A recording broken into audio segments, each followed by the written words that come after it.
Welcome to another preseason interview show here on Cakeland Sports, brought to you by Farm Credit of Western Kansas. I'm Cody Up with OpenSpacesSports.com. Joining me today is Lachelle Barr, the head coach for the Hoxie Lady Indians. And Coach, what can you expect out of your Lady Indians this year?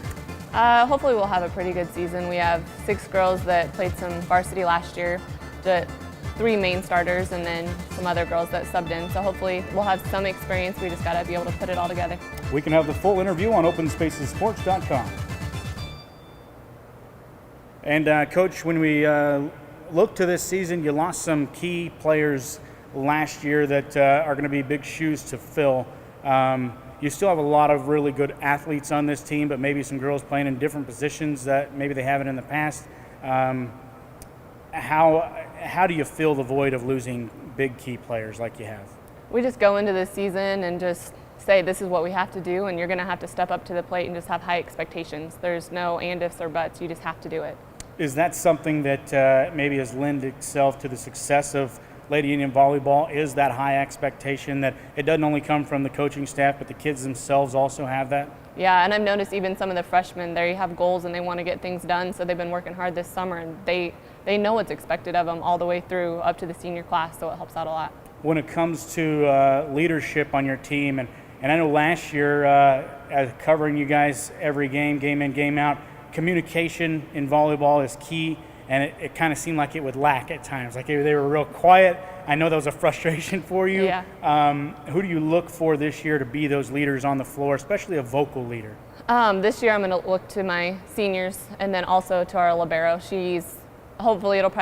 I'm guessing it'll probably be Addie Campbell again, and she's going to be on the court seeing where the other hitters are from the other teams, and then the seniors that really know what to do, Beck, Lily, and Brooke, so they're going to have to.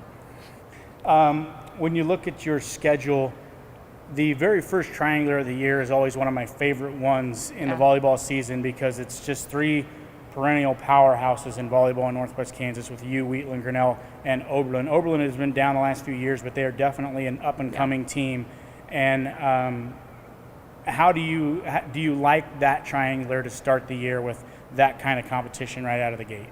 I do. It lets us know, puts things in perspective of what we really need to work on, just seeing a really good team against us, and it really lets us know what's vulnerable moving on.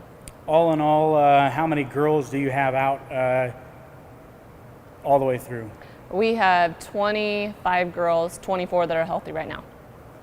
Speaking of health, when it gets to that part of this sport, it's a grind. Volleyball is a grind.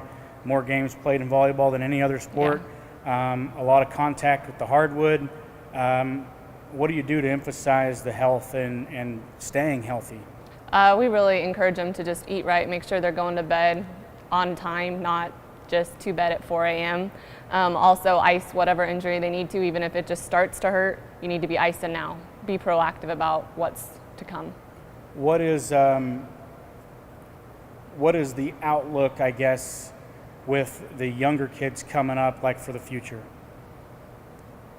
I'm just focusing on this year right now. I honestly haven't looked much to the younger kids. I just got to keep doing what I got. We have some bigger classes coming up, though. Is it a challenge?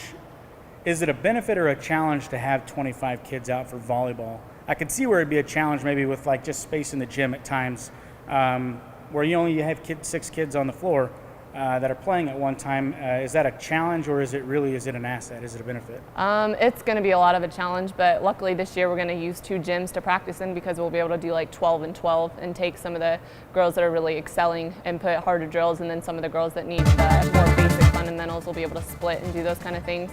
So it definitely makes practice very challenging of how to plan it, and then making sure, because we also share time with the rec volleyball and all that kind of stuff with them, and so it's challenging and it's different.